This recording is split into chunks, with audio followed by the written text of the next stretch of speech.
We're going to call the April 10th, 2012 meeting of the Ordinance Committee to order, since we've been so out of order up to now.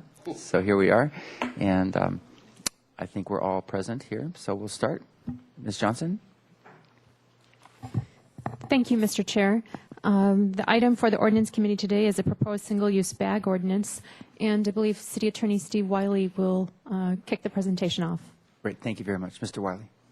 Mr. Chair, as you know, the City Council asked the Ordinance Committee to review a possible city bag ordinance, if you will. An ordinance like many cities and a few counties have adopted that would prohibit the use of plastic bags altogether and require stores to charge a fee for the use of a paper bag. I think you know as well that the County of Los Angeles about a year ago adopted an ordinance that did that. It took that approach, and it was subject to litigation. And we've been following that litigation in the City Attorney's Office because it was the first lawsuit that we're aware of that challenged the fee on paper bags on a Prop 218 basis. And so it was kind of an issue, a legal issue of first impression, and particularly from our perspective in the City Attorney's Office, it's important to know, to see how the courts are going to treat that concern, that assertion that the fee on paper bags is subject to Prop 218. We found out that on March 23rd there was a ruling on the LA County ordinance at the Superior Court level, which ruled in favor of the County of Los Angeles and essentially said no, since the fee is retained in LA's case, LA County's case, that's a 10-cent fee on paper bags. Since the fee is retained by the store and it is used to reimburse the store for the cost of the paper bag and is used if there's any net proceeds or net receipt for an education program to educate customers on the negative environmental impacts on non-recyclable or non-reusable bags, rather, that it was not a tax, not subject to Prop 218. So that's an important development. And in LA County's ordinance is very similar to the version of ordinances adopted by several other cities in essentially 2010, Santa Monica, Pasadena, Long Beach. I believe the city of San Jose may have been, I think they were 2010 as well. We're even seeing now some joint powers agreement, like I believe San Luis Obispo County Municipal Solid Waste Authority has adopted a bag ordinance. Just backing up for a second, you know, my personal view on this is that it's unfortunate that if this subject needs to be regulated, that the state legislature hasn't looked at it, hasn't done something about it. But a few years ago, the state legislature passed AB 2449, which precluded cities from banning plastic bags and took the approach that so long as a store put out a recyclable container and attempted to educate people on recycling plastic bags, that was sufficient. Now, that's all the state legislature has done on this subject, and a lot of people would argue that this is really, if there is a valid concern here, it's a statewide concern, even national concern, but I don't think most people would expect the federal government to get into this subject. But at a minimum, it's a statewide concern. You do see some states, I believe, that I think maybe Washington is looking at this and regulating it on a statewide basis. But I think the point here is that the failure of Sacramento to address this subject, either way, has really put cities and counties in the position of having to address it individually. Which brings me to the other recommendation of the City Council from a few weeks ago, was to try to do what the city is doing on a regional basis, to try to work with, in our case, a joint powers authority called Beacon, Beach Erosion, what's that A stand for? Authority for Clean Oceans. Authority for Clean Oceans. I think nourishment is in there too. Nourishment, and it's essentially a JPA that has been around for quite a few years. Santa Barbara, most of the Santa Barbara County cities, and I believe some Ventura County cities, to deal with the fact that there's beach erosion. Actually, some beaches erode, some beaches receive the sand, and I believe Beacon deals with how to replenish the sand where appropriate. They have offered to act as an agent, if you will, a regional agent for the involved beach communities in Santa Barbara and Ventura County to perhaps foster cities looking at a model ordinance. And the City Council asked the Ordinance Committee and city staff to perhaps draft an ordinance that could be used by other Beacon cities as a model. And so we've tried to do that, although, as I say, this is based substantially on the LA County example. Also, the Beacon staff has volunteered to act as the agent for conducting environmental review for such a model ordinance. And I won't go into detail, but I think that the committee, Ordinance Committee knows that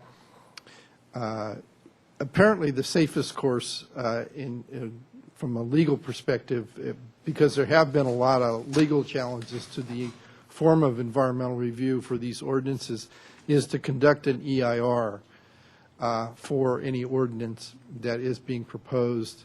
And one of the major reasons why we're taking that cautious approach is it really should not be that hard to do an EIR, because we don't have to recreate the wheel. A lot of cities have done ordinances on, done EIRs on bag ordinances, including other coastal communities. And the issues, the environmental issues, the environmental concerns really don't change that much from one community to the next, particularly from one coastal community to the next.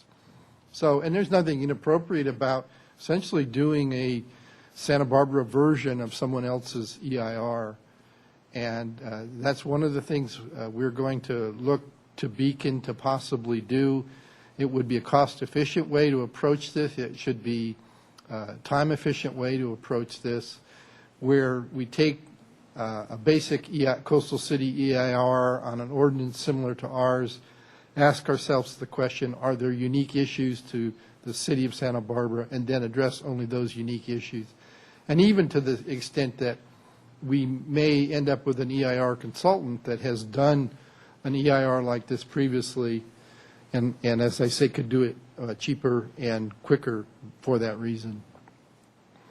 So that brings us today to this model ordinance, and I'll summarize it for you. It's not complex. It bans plastic bags. It allows stores to use paper bags, to give their customers paper bags, but those bags would, number one, have to have a certain recycled content. I believe that that's already the case. I believe most paper bags you get in a store, like most printer paper that all of us use, already contains a high percentage of recycled materials. So, but paper bags would still be allowed. They'd have to be a high percentage of recycled materials as defined by this ordinance. And the stores would be required to charge 10 cents per bag. And like I say, the stores would retain that money and use it to recoup their cost of providing the bags, and to also to try to educate their employees and their customers on the advantages of using a reusable bag, the sort of bag that I think most of us are familiar with.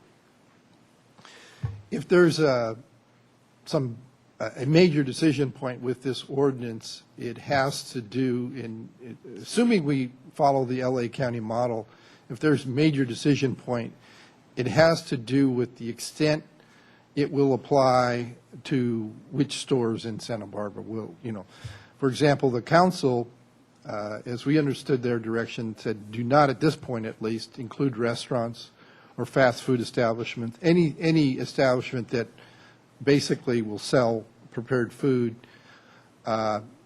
in the scope of this ordinance. Obviously, that could change later down the line, depending on what the council would like to do. But at this point, this draft does not impact restaurants. It impacts grocery stores and pharmacies, by and large.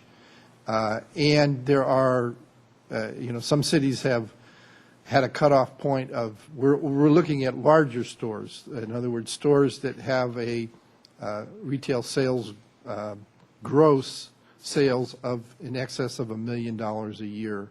Or they sometimes approach it on a size basis. They look at stores of, say, 20,000 square feet or 10,000 square feet.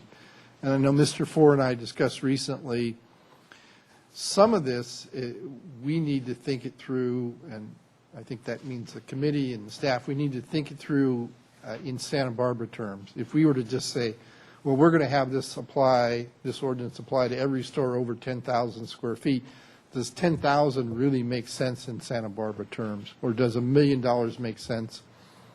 And so I think some of it, we just need to think the type of stores that we're looking, that you're looking as council members to impact, at least in the first draft of this ordinance, and at least of the first implementation of this ordinance, those stores that you're looking to impact.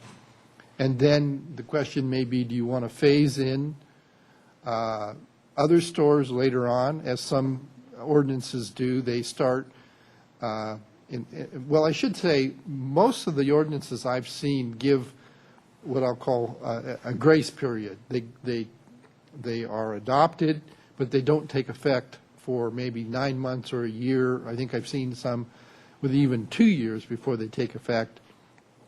Lately, it's been about, that grace period's been about a year. And part of that, as I understand it, is to allow the stores to use up their existing supply of plastic bags, but also to gear up for this sort of thing, to have their cash registers reprogrammed. They charge 10 cents per bag, educate their employees to, maybe obtain more reusable bags and have them more readily available at the stores. So there is typically, and this ordinance contains essentially a section that asks the question of how long of a grace period do you want? But backing up, we should talk through and decide, again, for draft purposes, how this committee and ultimately how the council wants to implement this ordinance. Initially, only large stores, and what do we mean by a large store? Do we want to impact non-food retailers, department stores, even a typical smaller store on State Street that doesn't really sell any food item, but might be inclined to provide a plastic bag to its customers? So that's my summary. We're here to answer any questions, and I think our inclination is to, I know we may have some public comment, but it's always nice to kind of have a back and forth on this and think out loud, and because this is the first meeting of drafting something that should hopefully work and be be enforceable. And I think Mr. Four has raised the issue of enforceability, and I should mention one of the main ways that we're going to do that is kind of an honor system where the stores annually report to the city, file a statement about their use of paper bags, how many they use, and that would give us some information in the long run to see if ultimately, and I think this is the clear goal, is to transition people to reusable bags to the largest extent possible. Thank you. Okay, thank you, Mr. Wiley. Is there more from staff right now before we go to questions of staff? Mr. Four? Chairman House, there's not. We're just ready for your questions. And we're going to have some questions of our staff right now, but if there's anyone else who would like to speak to us today, if you'd take a moment to fill out a speaker slip in the back of the room by the back door and turn it in to Ms. Johnson up here in the front, then we'll have public comment in just a few minutes. 30 seconds to go get some in my office. Yeah, go right ahead.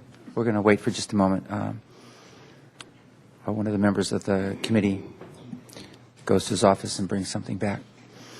Surprise, we don't know about? I don't know. It'll be interesting to see.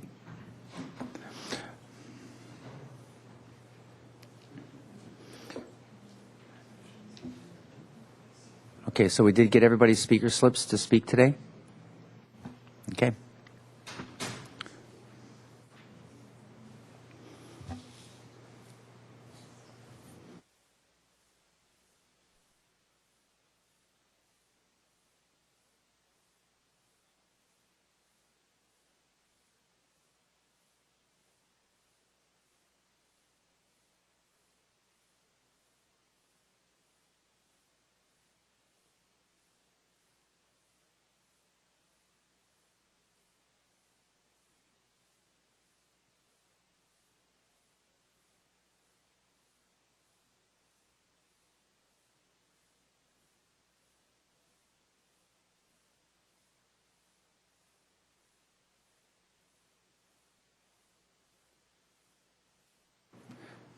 We're just waiting for Mr. Hotchkiss to come back. He requested to have a minute to get something from his office and bring it back.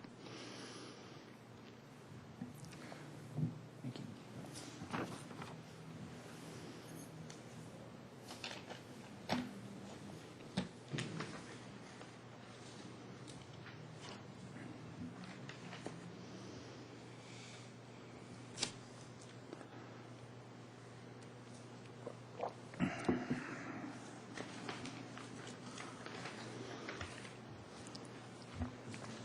Mr. Wiley, do you have a copy that can be put up on the overhead for us if you want to, when we get to that point where we can walk through it? Okay, we don't need it right now, but I just want to be sure. Okay, very good. Okay, you want to ask a question, Mr. Ross? Thank you, Mr. Chair. Yes, I do. Mr. Wiley, you mentioned the L.A. County Challenge on a 218 basis.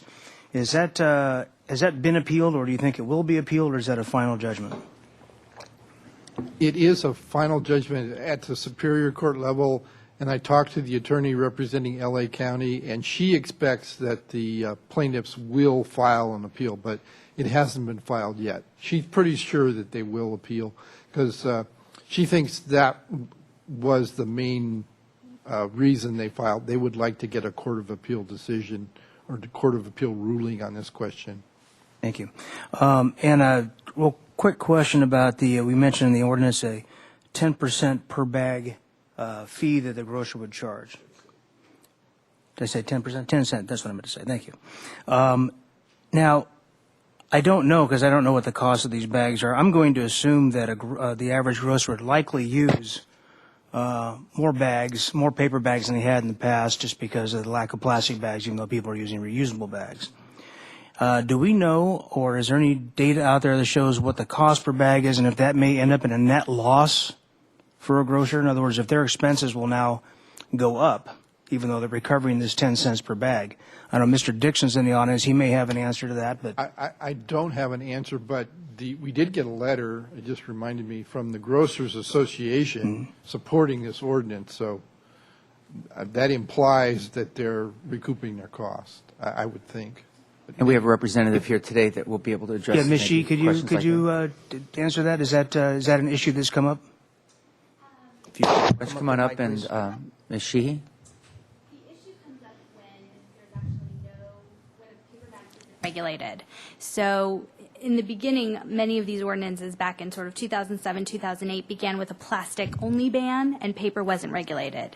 And what happened is, as you can imagine, customers just switched to paper, and it was very expensive for our stores. Costs went up anywhere from $60,000 to $80,000 a year per store in the jurisdiction where this type of ordinance was enacted.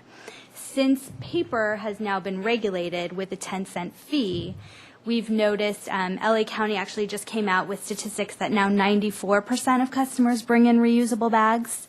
And some of our stores are seeing a 98% of customers bringing in reusable bags. So the cost of providing any type of carryout bag has actually gone down because stores don't have to provide as many. But the 10 cents is the average cost of a paper bag, and that's sort of researched or indexed in the Master of Environmental Assessment study that was Thank done you. by Green Cities. Perfect. Thank you for that answer. And then my last question for Mr. Wiley. You mentioned the EIR and the regional aspect of it by you working with Beacon.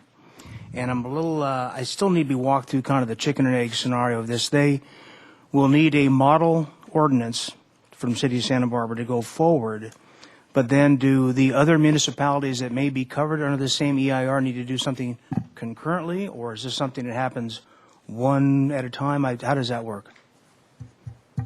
Normally, the way it would work would, number one, the model ordinance in CEQA terms would be the quote-unquote project. CEQA, the most important term in CEQA is the defined term project, and that's the thing that you submit to environmental review. So in this case, let's say the Santa Barbara version, our model ordinance will be the project that's submitted for environmental review, for which an EIR will be prepared. And if we don't change that ordinance from the time we first draft it to the time the EIR is adopted, that's all we need to do. We just need to review and certify the EIR and then adopt the ordinance. If another city were to take that model ordinance and make changes to it, they might have to do an addendum or even a supplemental EIR to the extent they change the ordinance.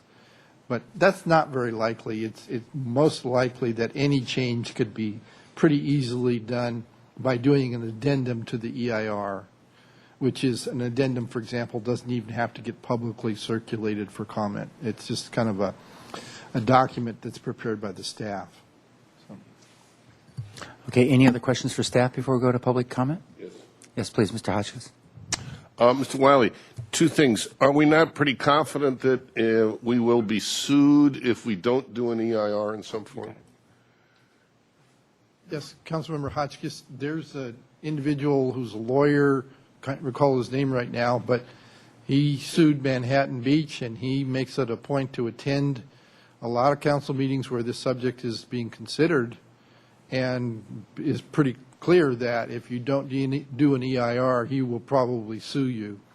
Excuse me, I'm sorry. Yeah, and in Manhattan Beach case that went to the California Supreme Court, as often happens with court decisions, it's like that decision that said Manhattan Beach was okay without an EIR said it's because it was Manhattan Beach and the size of Manhattan Beach and how in their case, the ordinance really didn't get down to what I call mom and pop stores. It was the larger stores in Manhattan Beach that it was reasonable for them to conclude that they didn't need an EIR.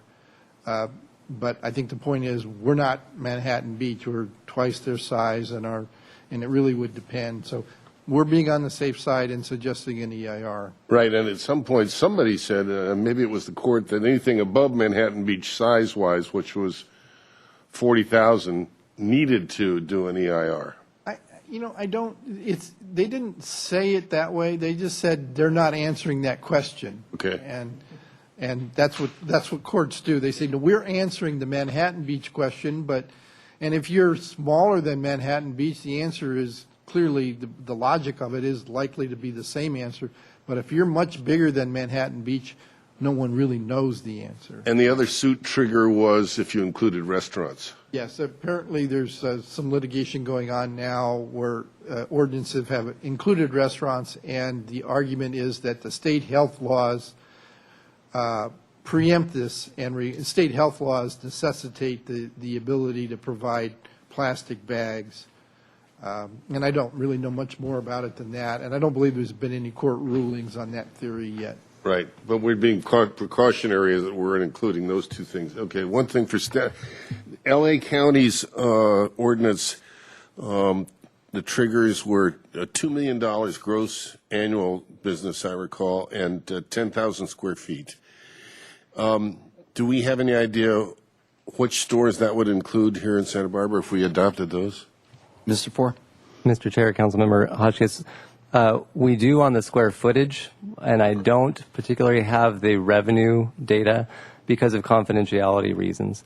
But I can tell you from a square footage standpoint, staff surveyed a number of stores throughout town. We were looking at primarily grocery stores and pharmacies that carry lines of dry goods.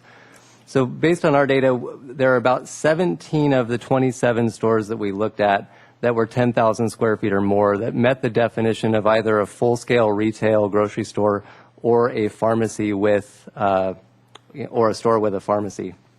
That was 17 of 27. About 25 of those, or another 8 stores, we dropped down to the 6,000 square foot threshold, and that captured more of the smaller stores that still are vending either dry goods or, or groceries and prepared foods. So that's kind of like corner grocery stores, as it were. we didn't look at corner grocery stores. That would be more like the markets, the private mom and pop sort of market that has, the same lines of products as a full-scale grocery store, just on a smaller scale. It also included. So they would be excluded, is what you're saying? They would be excluded under the 10,000 square foot Okay, threshold, thank yes. Would you repeat the numbers again for us, please? Sure. On the 10,000 square foot threshold, we have identified about 17 or so, 17 to 20 stores that really meet the definition of a large-scale grocery store or pharmacy that carries dry goods. And about 25 total if we drop down to the 6,000 square foot threshold. So Gelson's, Scolari's, Ralph's, Yes, Lazy Acres, that sort of store for sure. absolutely, Okay, thank you. under both scenarios. And then under the 6,000, it's a total of 25 or an additional 25? Total of 25. Total of 25. All right. Okay, if there's no other questions for staff right now, we'll go to public comment, and you'll have 3 minutes to speak to us if you need it. If not, that's quite all right. We'll start with Mr. Gerald Kamadi, representing Beacon today, and then Sarah Sheehy from the California Grocers Association. Good morning, members of the committee. My name is Gerald Kamadi, Program Manager for Beacon.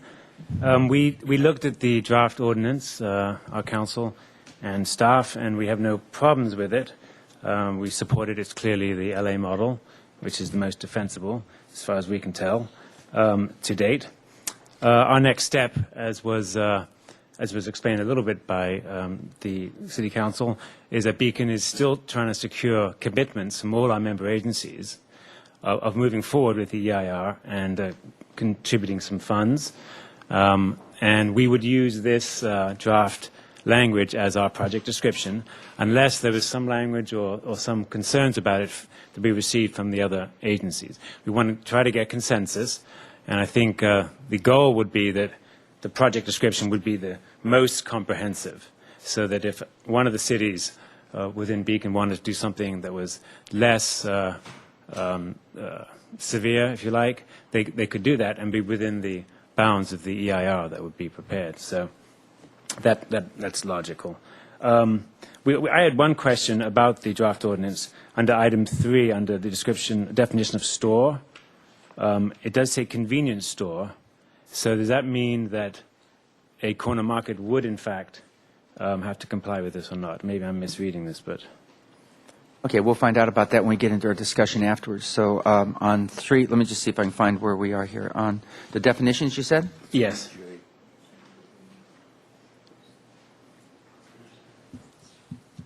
Okay, here we go. Yes, on page 3, and then J, and then item 3, a drugstore, pharmacy, supermarket, grocery store, convenience, food store, and that's what you're pointing to, food mart. Based on the conversation we had just before I came up. I see, I got it. Okay. We'll take that up. Is there anything else you want to comment on? I have a question for you, if not. No, try to keep my time.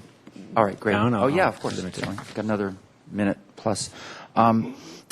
What is Beacon's role in this? I want to be sure what's the nexus and why is Beacon interested in offering this to the city and the other jurisdictions? Well, Beacon, our mission is beach nourishment as well as clean oceans, and clearly the plastic bag issue would affect that item. And so we want to keep bags off the beach and off getting into the ocean itself and polluting the ocean. So, and the marine life there.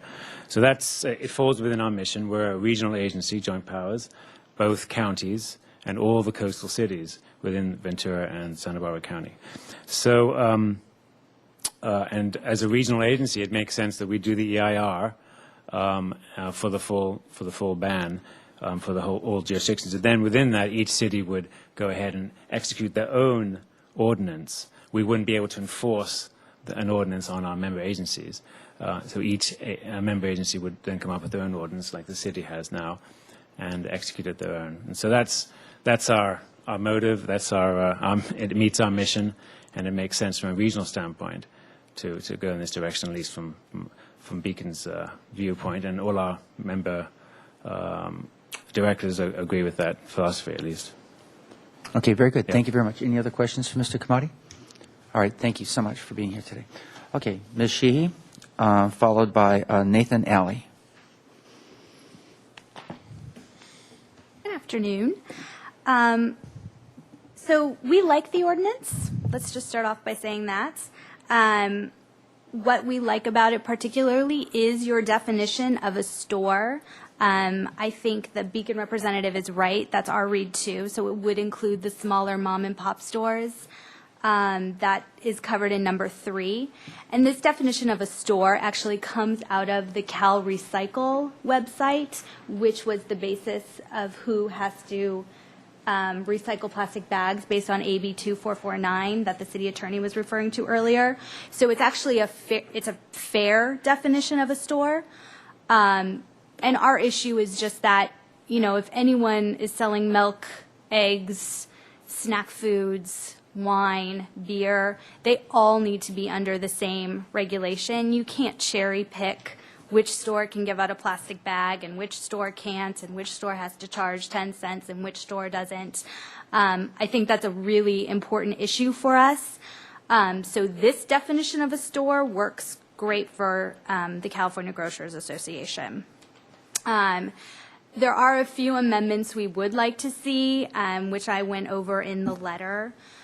We would like you to delete Part D under Section 9.150.040, which basically strongly recommends where the charge should go. Ultimately, the charge just reimburses the retailer from providing a more expensive carry-out bag. So, we can just sort of leave it at that. We don't need to recommend that it goes anywhere else. Let's just stop for just a second. So Yes. this is for those of us here, it's on page 4, I believe, and that's the one that begins all charges collected by a store. Correct. Okay. The second amendment is page 4 also, 9.150.050, Part A. We think you should probably put a limited promotional period on when stores can give out reusable bags. Otherwise, they might be tempted to give out reusable bags as a single-use bag, and I don't think that's the intention of the ordinance. And then finally, we like the annual reporting period as opposed to a quarterly or monthly reporting period. I also think, I don't know what your staffing situation is at City Hall, but even for ease of staffing and ease for retailers, it might just work a little better if it was just an annual reporting cycle instead of a monthly or even a quarterly. And that's really pretty much it. But I think our main concern is really that all stores, all grocery stores especially, and we're talking the broadest sense of the term grocery stores, so mini-mart gas stations, liquor stores, grocery stores, all have to be under the same type of regulation. Otherwise, you're creating an unlevel playing field. Okay, very good. Thank you very much. Are there any questions for Ms. Sheehy? Okay, let's go to Mr. Alley, Nathan Alley, followed by Penny Owens. Thank you. Good afternoon. My name is Nathan Alley. I'm with the Environmental Defense Center.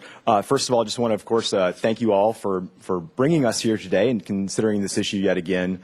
Appreciate the evolution of the conversation.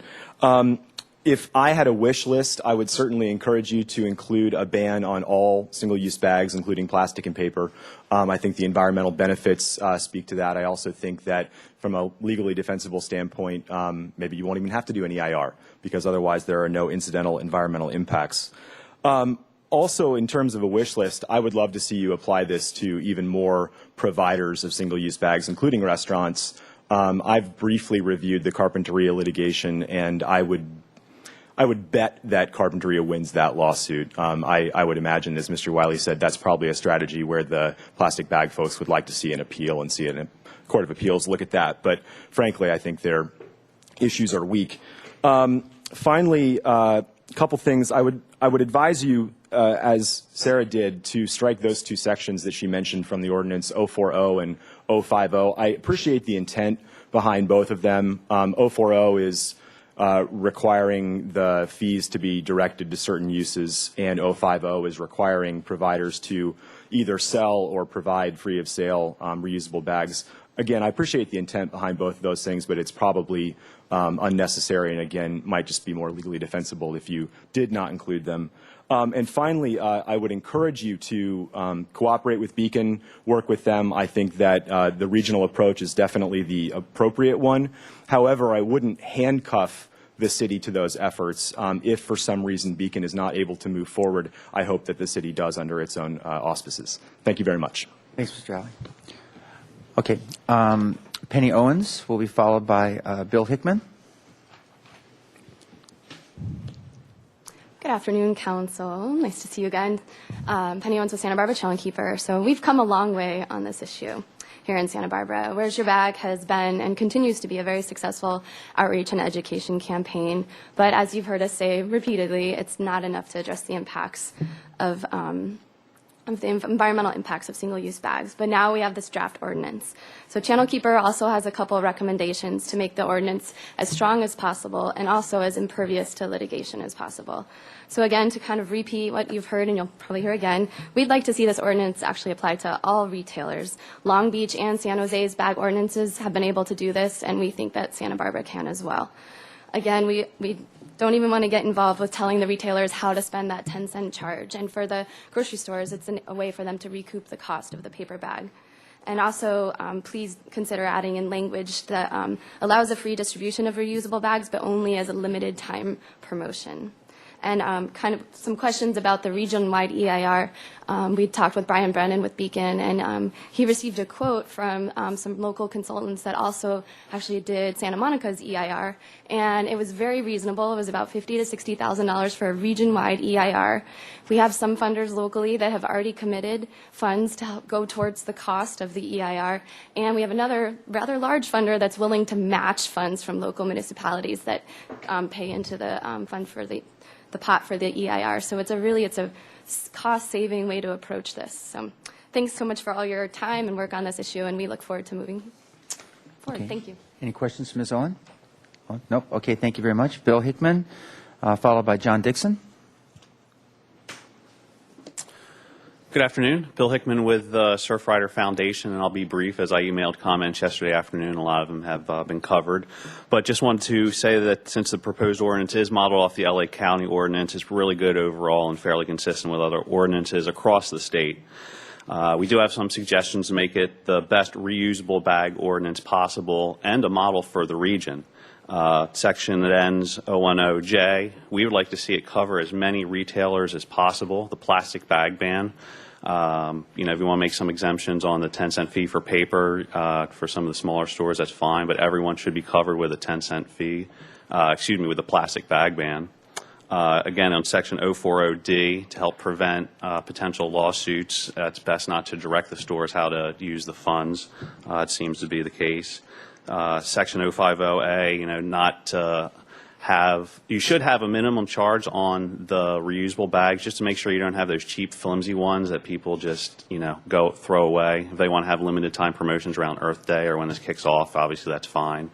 But we don't want to see stores just go to those ones and offer them for free. And also, I just want to point out in Section 070, the penalty for noncompliance is largely left undefined.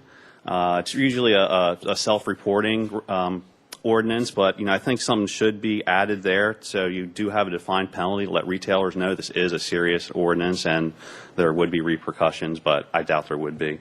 I thought it was a great report from the city attorney. I do agree with him that it should be a statewide issue. Unfortunately, there was such strong opposition from the industry, a lot of funds put into lobbyists and campaign contributions to state legislatures. So right now, the balls bounce back to the cities. We need to show the state that it is an important issue. We need to get that groundswell going. So I appreciate you guys working on the ordinance language and look forward to the next steps. Thank you for your time. Thank you very much. Mr. Dixon, John Dixon, will be followed by our last speaker, Kathy King. Hi, I'm John Dixon. Apologize, I came a little ill-prepared. Actually, thought this started at 12:30. Anyway, yeah, I think I still stand the same way of not, supporting. I'm in total support of the concept. Less bags, more reusables. Totally go for that. But I'm sorry that we're having to make an ordinance to make it happen. Let people do it and let it naturally evolve. But I think that being said, that all the things that were said by even the CGA and the past speakers are great. That if it's going to move forward, I agree that it needs to be all stores. The tiny little liquor store on the corner, all those little plastic bag, black liquor bags that they put the big beer bottles in, those things are blowing down the street left and right. I see them all the time. So even the smallest little liquor stores on Milpas and all over the city should be inclusive of that if it's going to go to the ban. We're under 10,000 square feet, by the way. So, I mean, I don't know where 6,000, 10,000, where it's going to go. So I'm kind of saying if it's going to go and advocate for even the tiniest 500 square foot store. All retailers, like the CGA said, is the way it should go.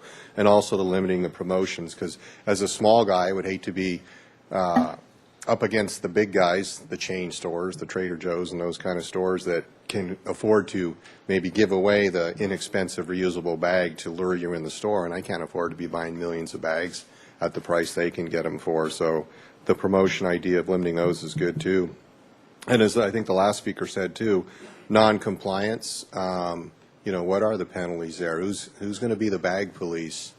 Especially for these small little liquor stores that it's hard enough to get some of them to stop selling to the local inebriants, let alone comply with not giving out plastic bags.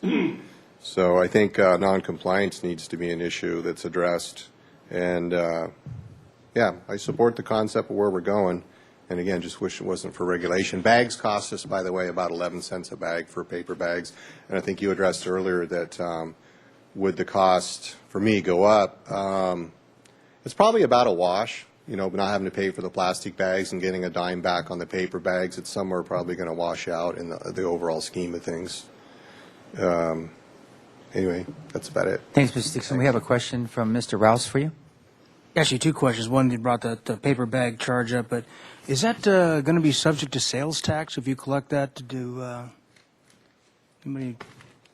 That's a very good question. Okay. And then my last... Our city attorney nodding, it appears in agreement. That'd probably just be one of the taxable items on the receipt, right? It was kind of one of those non-committal nods. Thing, yes. Again. So it would be a 10-cent taxable item?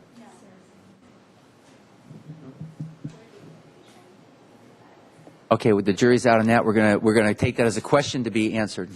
And then my second question, Mr. Dixon, was you mentioned all stores. Now, are you talking about all grocery stores and convenience stores, or are you talking about all retailers as well? I think all retailers was the word used by previous speakers, and I would agree with that. All retailers. Okay. Thank If you. you're going to make an ordinance, make it all retailers. So non-food stores. Yeah, they all use plastic bags. That's what we're concerned about. All right. Thank you. And Mr. Dixon, thank you for leading the way with your store and the way that you've been handling all that all along. Thank you very much. Okay, Kathy King will be our last speaker. Good afternoon, Kathy King with the Community Environmental Council. It's been kind of a long road, and it's great that we've gotten to this point, and I thank you so much for all your attention to this issue. And, as we see the momentum growing throughout the state, LA City is poised to pass an ordinance probably in the next couple of weeks, which would bring the population of California up to 26% of people who live in California covered under an ordinance, which should send a message back to the state to revisit this issue, and we hope that they do. the LA County is a good model, which has been used here, but I think that there is a better one, and it's the Alameda County model that was passed just this past January. LA County did tell the stores, as has been pointed out here a few times, how to use the money that they collect from the fee, and I believe that's why they were challenged on Prop 26 grounds with a lawsuit, which they have won at the first stage, but it will be appealed. But Alameda does not tell the stores how to use the money, and I gave Ms. Johnson a copy of that ordinance, and I highlighted some sections that I think are noteworthy, and that's one of them. If we just don't tell the stores what to do with the money, then I think that it's safer in terms of litigation. Alameda also has a nice point that they make that if certain benchmarks aren't met in reduction of paper bags, that the fee for a paper bag goes up to 25 cents. So overall, communities that are reporting reusable bag use, it's anywhere from 70 to 98% at a very rapid rate. So people in jurisdictions that are covered by these ordinances do seem to be bringing in reusable bags and not increasing the burden on paper bags. But I think the Alameda ordinance does a nice job of covering that as a just in case to increase the amount to 25 cents only if necessary. Alameda also has a really nice paragraph on the limit of promotional giveaways, as has been pointed out. So I think that's good language to use because, you know, a large store has more of a budget to give bags away than a smaller store, and we wouldn't want to put Tri-County Produce in a position to not be able to keep up with the big stores. So if they limit those promotions to like 90 days, then that seems to be helpful. Alameda also has a terrific section on enforcement. My personal recommendation for effective dates, because we're moving ahead fairly quickly, and I think we can do this now that we have such great models out there, would be that if we had January 1/13 as our date for large stores, however you choose to define large stores, and July 1/13 as a date for the smaller stores, which I also agree we should include every type of store in this. Just a reminder, these bags are made out of fossil fuels, natural gas and oil, and they're becoming more challenging to extract. So I think it is incumbent upon us to use what we have left wisely and not on these types of throwaway items. A free bag is really not a free bag. So thank you so much for doing this, and I look forward to continuing to work with you. Okay, thank you very much. All right, so that's the end of our public comment for now. And let's see. The question of phasing, let me just address that for just a second, because it was mentioned in the staff report just briefly, and then the last speaker addressed it. First, I just want to ask in the audience here today, is there anyone who has any other input on phasing of the project, if it were to go to a lower tier? Okay, Ms. Sheehy, if you would. Come on up. I just want to make sure, because it was only addressed by the one speaker, and if you have any input. We're okay with phase-in from a large store, small store perspective. Usually, we need 3 to 6 months to get through our supply once an ordinance is in effect. So we appreciate that time. And then in other ordinances, usually for small stores, it's 6 to 12 months to let them get through their supply, and that's perfectly acceptable. Okay, thank you very much. From the Grocers Association, anyone else on phasing? Mr. Dixon? Just come on up. I just want to make sure we get you on the record there. It's helpful. In general, we usually carry about 9 to 12 months worth of plastic bags to get the price structure. We have to buy several pallets of the bags to get them printed. So Okay. somewhere between 9 and 12 months would be appropriate for our kind of a size store. All right, thank you very much. Any other input on that? Okay, we'll close that and move on, and it's to the committee. Mr. Wiley, if you want to be at the ready to have something up there for us to look at on the overhead, we can certainly be ready if people have questions on any particular area. Mr. Chair? Yes, I'm please, wondering if I can add one comment. Yes, It Mr. can either Ford. be now or later. One of the variables that staff has not provided information on today, that's something I would like to keep on the radar, is the level of enforcement and administration that will be required to implement and oversee this ordinance. So one of the things I'd like you to keep in mind, we don't have that yet. What we're looking for is we would put that together once the desired scope of this ordinance was worked out by the committee. So just to put in perspective, it's a different ball of wax if we're dealing with 20 stores versus 1,200. And so in terms of the level of not even enforcement, but just checking, administration is everything from answering questions of vendors, answering questions from patrons, educating people on this forthcoming ordinance, because we don't want people, we don't want to have to take enforcement action. We want to educate people into compliance, and that takes a lot of work. Tracking down the reporting, looking at that, auditing, that, putting aside a certain amount of funding every year to do audits so that we, if we're not going to do anything with the ordinance, or to put it another way, if we have an ordinance, we're going to audit it and enforce it and make sure we're doing it right if it's under our care. The other variable has to do with exemption requests. And, taking the analogy of mandatory garbage exemptions, from experience with other jurisdictions, those can take quite a long time.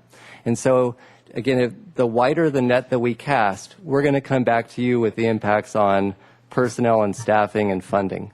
But we're not prepared to do that today. But I'd just like to reserve that so that once we have the desired scope of the ordinance, we'll come back to you with what we would need to actually do it right. Okay, thank you, Mr. Ford. I have a question for Mr. Wiley that goes on the heels of that. Often when we do an ordinance, there's, say if there were fees involved, there's some other component of a penalty or something for noncompliance. We tend to use general language in our ordinance, and then the specifics get hammered out later. And I recognize on 9150.070, it says the city finance director or his designee shall have the primary responsibility for enforcement. Is that what you're doing in this recommended language? I see it's just coming up there on the screen. Actually, that's just the definition. I put that up for the definition of a store. But to answer your question, unlike how many cities do this, Santa Barbara has all of our enforcement and our penalties in Title I of the municipal code. And Title I says if you violate a city ordinance, you are liable to be fined $250 for the first violation, escalating all the way up to $1,000 for subsequent violations. That's on the criminal side. You can, and we also have in Title I an administrative citation process where staff can issue administrative citation.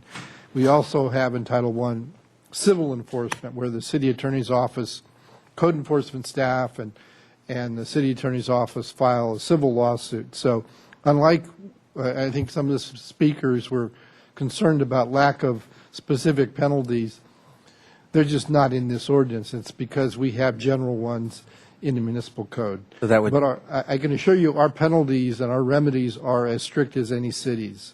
okay. But they're not covered by ordinance committee working on an ordinance. That shows up as a function of whether you're abiding by ordinance or not. Right, and we don't change them from ordinance to ordinance typically. The main thing about this section 070 is really when you have something like this, the administrative enforcement, the reviewing the annual reports or the quarterly reports, possibly interpreting the ordinance, it's good to designate somebody to do that. And this section designates the finance director. And basically, it's going to be Mr. Ford or his successor in that office that will be the person who answers questions from stores about this ordinance. And that's all this section is really doing. All right, great. Okay, so that's to the committee, and here we go. Mr. Mr. Rouse, you had your line on first. Mr. Rouse. Thank you, Mr. Chair.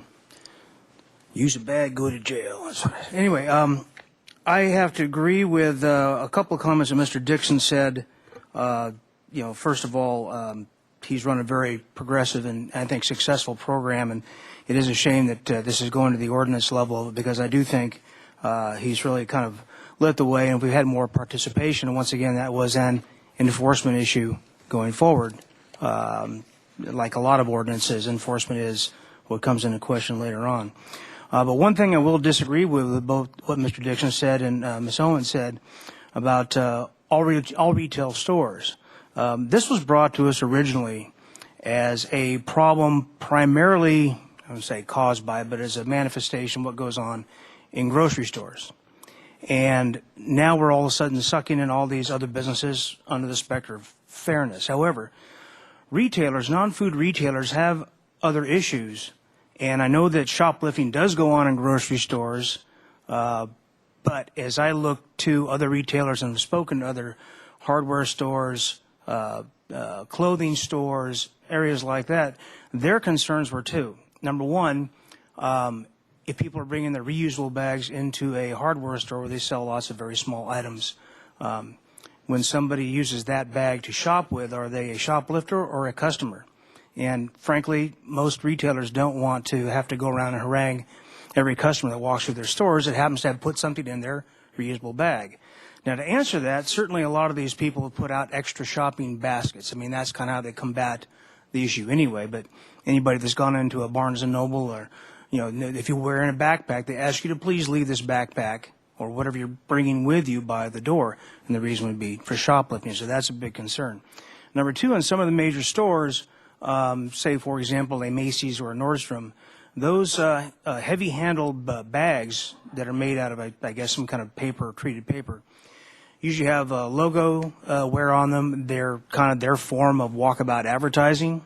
Certainly a successful retail area likes to talk about, look how many people are walking around with bags. Now, like Mr. Dixon said before, ideally, we will all go to reusable bags at some time. I think that's the ideal solution. Now, whether or not it needs this hammer, I'm not sure. As Mr. Wiley has presented this ordinance so far, I think it's workable. Certainly the California Grocers Association and other areas have endorsed what we have thus far. I think to extend to the entire retail area in a town that really survives on retail and hospitality, we don't have a lot of manufacturing, we don't have a lot of those other kinds of jobs, I think it might be an unfair burden. So I would be against the idea of expanding this to every non-food retailer. Thank you. Okay, thank you. And Mr. Hotchkiss? Quick question for Mr. Wiley. Page 1, Section D, plastic carryout bag definition. Any bag made predominantly of plastic derived from either petroleum or a biologically based source, corn, et cetera. That's a strict definition we're going to use? Yes, and I certainly don't know a whole lot about this. I just used the definition in the LA County ordinance. That's fine. Page 3 on their store J3, we mentioned snack foods. What do we mean by snack foods?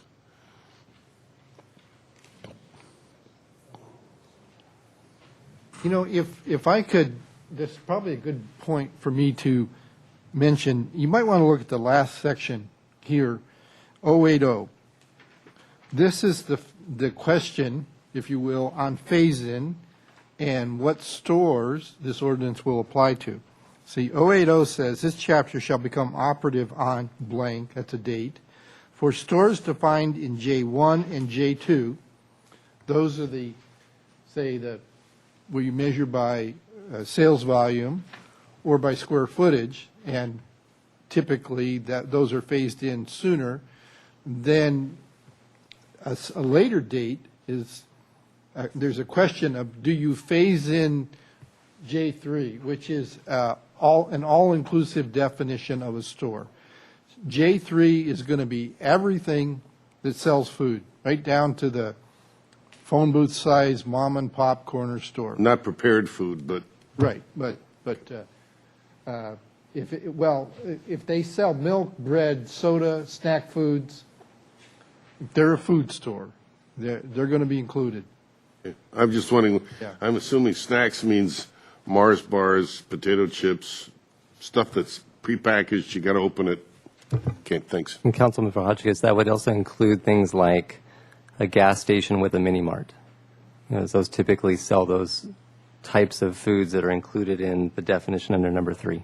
Again, this is something that's still sealed, as it were. Like, you know, they buy 50 of them, put them on the rack, you come in and get them. Okay. That's correct. Reese's Pieces. Right. Yeah, I think to that point, the council was pretty clear that we were not, at least with this ordinance, getting into what the health and safety code at the state level might require or allow for like hot prepared foods, things like that. So we need to we're walking that line here a little bit, but the council was pretty clear that we weren't going into that territory with this ordinance. So we have So we have some suggestions that have come from those who've spoken today. Kind of interesting, the number of the speakers who spoke have suggested many of the same things. So the first question was definition of a store. Another one was the use of the 10 cents. There were suggestions that the use of the 10 cent per paper bag might be better not defined using Alameda's approach as opposed to L.A. And that was, I think they did the same thing in San Luis Obispo, too, in theirs, I'm pretty sure, where they left it undefined as to how the money would be spent. Mr. Wiley, do you want to comment on that? I tend to think that council was kind of trying to shy away from something that could just walk us right into litigation, but when there's no, but I don't know. I'd like to know more about what you have to say. Unfortunately, I think the reverse might be true. I read the court's decision in L.A., and one of the reasons it validated the L.A. ordinance, the L.A. County ordinance, and found it not to be subject to 218 was that L.A. County's ordinance said it's only to reimburse the stores for the cost of the paper bags. Now, I don't know that the Court of Appeals is going to agree with that rationale, but at this point, the fact that the L.A. County ordinance said how the money could be spent was an important legal point to the judge deciding that case. So, and I think there's an assumption or presumption somehow that the bags cost less than 10 cents, but it appears that, at least from what we've heard today, that they actually cost that much at least, if not a little more on average. So I'll look at this a bit more, but at this point, my understanding is that defining this actually makes it legally stronger, or requiring this makes it legally stronger. But I'll look at it. Okay. And then the use of reusable bags under that section where it's possible that I guess the suggestion is there's a possibility that the way it is now, effectively reusable bags could become single-use bags, and that we've actually seen some retailers that hand them out like little tiny versions of their a bag that wouldn't be defined as a plastic bag or even as a paper bag. We don't know what it is. And with every single transaction they hand it out, it's a single-use bag. So the suggestion was to limit to a promotional period of some sort. Mr. Wiley, any comments on that? Well, one comment, that one of the ways this concern is addressed is to how you define a reusable bag. And again, maybe Mr. Ford knows more about this than I do. Not maybe, he probably does know more about this. But I read this definition of a reusable bag as being a strict definition, such that you would want to define a reusable bag for these purposes so that people can't just give them away. They can't be, cost the store 20 cents and they give them away. And I believe this definition is so strict that they wouldn't cost 20 cents. They'd cost much more than that. And then so the question is, well, what's wrong if you've got a really strong, good reusable bag if a store gives them away? And the point's been made that, well, that could put the smaller stores at a disadvantage. They can't afford to give them away. So I had not really considered imposing a limit on giveaways, a promotional use of reusable bags. So that's a good question. Do we want to, again, this is going to be sort of tough to enforce, and we're trying to keep a simple ordinance, but we could say that stores can't give away bags more than 90 days a year, for example, or 60 days a year, in an effort to protect the smaller stores that can't afford to give away reusable bags. Okay, so there's one more unanswered question, and that gets us there a little bit. And thank you for your answer, but for us to decide. And then reporting, whether it would be on an... Mr. Ford, did you have something else you wanted to contribute to that? Because on the business about the limited use of usables. Sure, Mr. Chair. I don't really have an opinion on the restriction of the 90 days. What I would say is to follow up on what Mr. Wiley said. This definition of reusable bag, the reason why we included that in this ordinance is that this is the definition of what many other jurisdictions and many other stakeholders have deemed to be reusable. I mean, again, from an administrative standpoint, we will have to really understand what this means, and this is going to mean following up with all those stores to make sure that what they're, what they are giving away meets this definition. But there are some fairly strict standards that underpin the meaning of this bag, and I suspect, and I'll do a little bit more research on this, I suspect there's something like an ASTM standard that this is tied to. So, for example, or as an alternative, we could require that the bags that are given away meet some independent testing standard, that if the vendor or if the retailer could provide a spec sheet on their reusable bag, we could verify that. So most manufacturers have a spec sheet of some sort, and then they would have that on hand that would show that they complied. That, from an auditing standpoint, that's how we would have to do it. That's how we would have to verify compliance. Okay, if it came to that. All right, thank you. The reporting on an annual basis, monthly basis, every 6 months basis, there was a suggestion that it be on an annual basis. Let's hear from staff first of all on that. How would you feel about that? I think annual would be fine.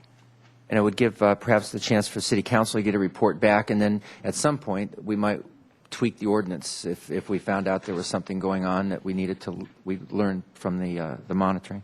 Sure. Any other comments on that? Okay, and then the effective date, the idea that there would be perhaps a two-phase approach, which is outlined here, where the larger of the stores, say 10,000 square feet and above, would be in the first iteration, perhaps starting in January next year. And then if there were a second tier, down to 6,000 or down to some smaller size, that would go into effect perhaps another 6 months later in January or July 1st, 2013, giving everyone a chance to run out their stock before they begin to implement.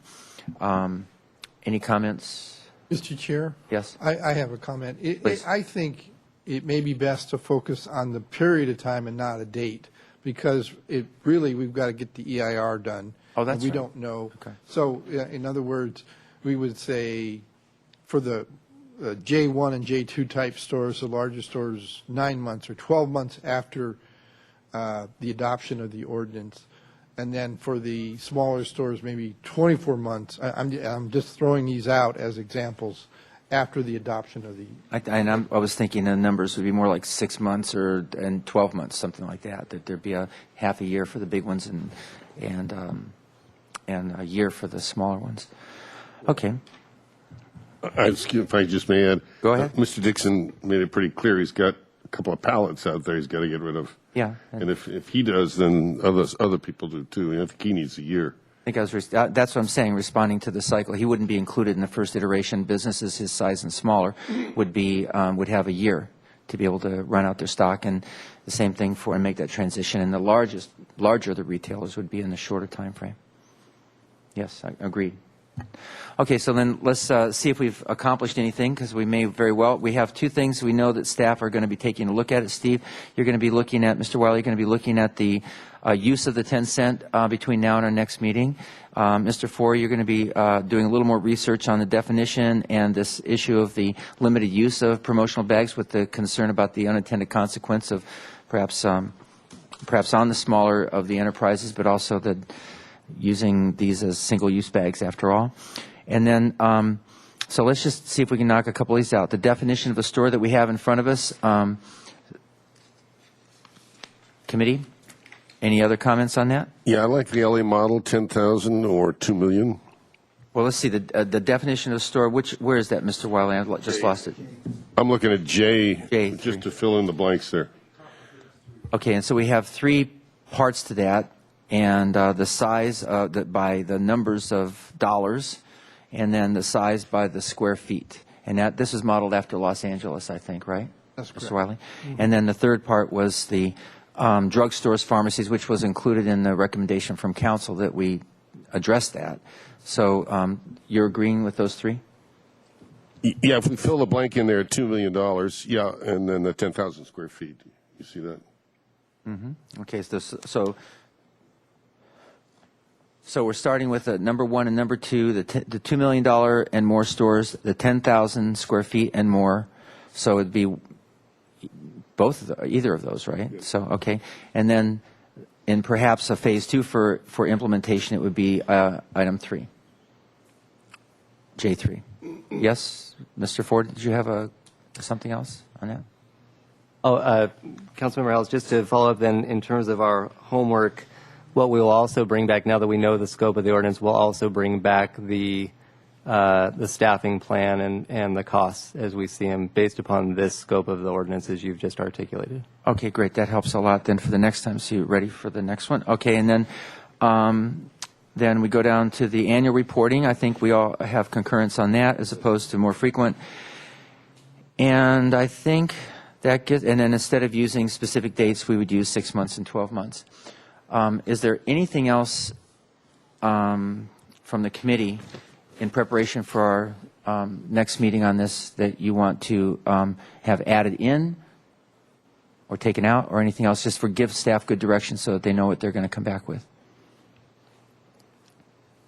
All right. The one thing that I think that there might be still a question about, and I heard Mr. Rouse be pretty loud and clear in this, was the question about all retail establishments in the city. And so far, the definition of store seems to cover certain kinds, and I think that I think all of us feel maybe not comfortable, but we've agreed that that scope that's in 1, 2, and 3 on J kind of addresses the scope that we're talking about, and that's what you're saying, Mr. Ford, right? Okay, we're not talking about every single retail establishment in the city of Santa Barbara, but the ones that are defined by J. Yeah, and can I add just, that I think Mr. Ford makes a great point.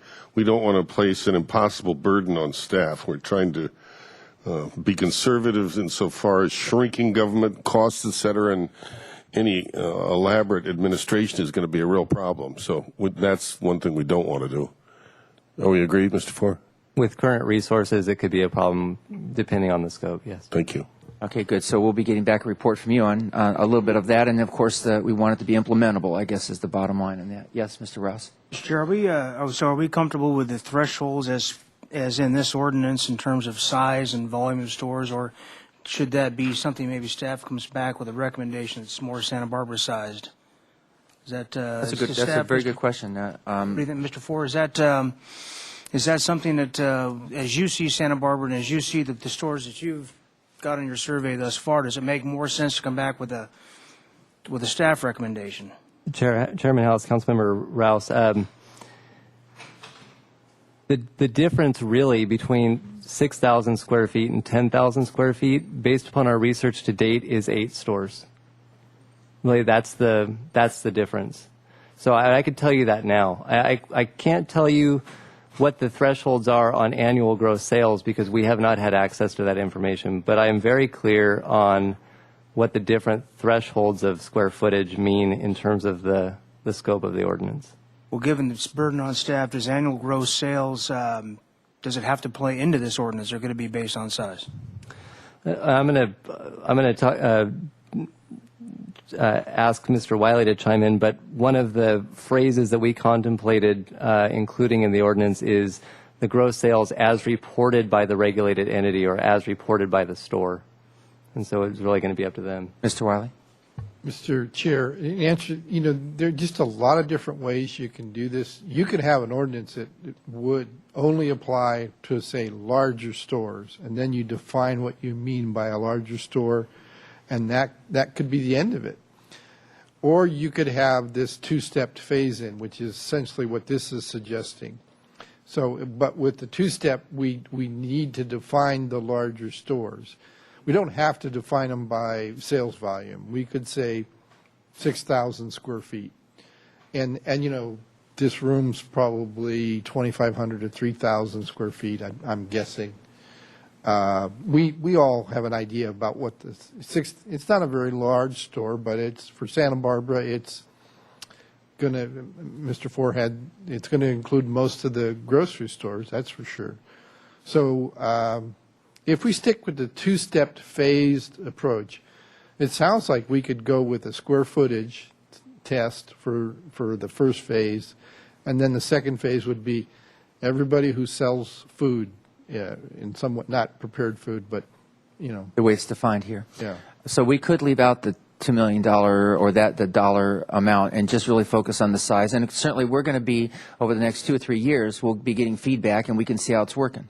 And we can take a look at it again at that time. Mr. Ford? And Council Member or Chairman House, just to follow up on what Mr. Wiley said, really the only difference now that we think about it between the 6,000 and the 10,000 is the timing of regulation.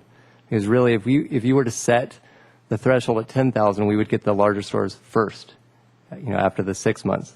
Those that were at 6,000 square feet, if they still sold the line of goods that are described in the ordinance, they would simply fall to the second tier and they would be regulated a year, another 6 months later. The other 8 or however many there happen to be at the time. Right. And then Really a timing issue. They'll still be regulated. It's just when.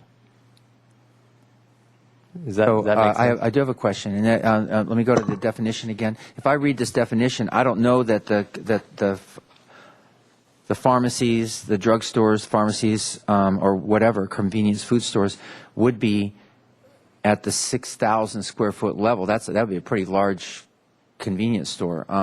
And so I think the 10,000 square foot, that's the first tier.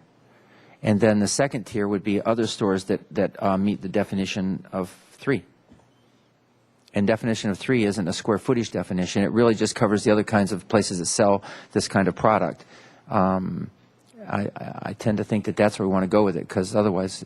Well, I'm agreeing with you. Okay, good. The 10,000 square foot, whoever, by exclusion, whoever's not caught in the 10,000 square foot definition automatically falls to definition number 3. That makes it real easy. Okay. All right, team, we good? Okay, we're going to leave it there for today. We'll come back next time. I will, we don't reopen public comment necessarily once we're in the middle of this kind of thing, but if there's something that would be actually new in the staff's presentation next time, I think we would entertain public comment on the changes to this ordinance next time, this proposed ordinance. Okay, I think that's it for today. Mr. Wiley, anything else? I'll mention, I will look at the Alameda ordinance to see if there's anything in there new and different that you might want to consider. And on the point of I'm hearing a question yet of maybe a minimum charge on a reusable bag versus a limit on promotional free bags. I think a minimum charge may accomplish it may accomplish what people are looking for in a way that is really easily enforced, as opposed to trying to limit when stores can have promotional giveaways or something like that of reusable bags. So we'll look at that. I don't know about Mr. Four or the rest. I can be back with this in 2 weeks. All right, we want to keep this moving along. Okay, in 2 weeks then, we'll make sure of the schedule, and those who want to be notified about it, of course, you can make sure our staff knows about that. Thanks, everyone, for participating today. Thank you very much. We're adjourned.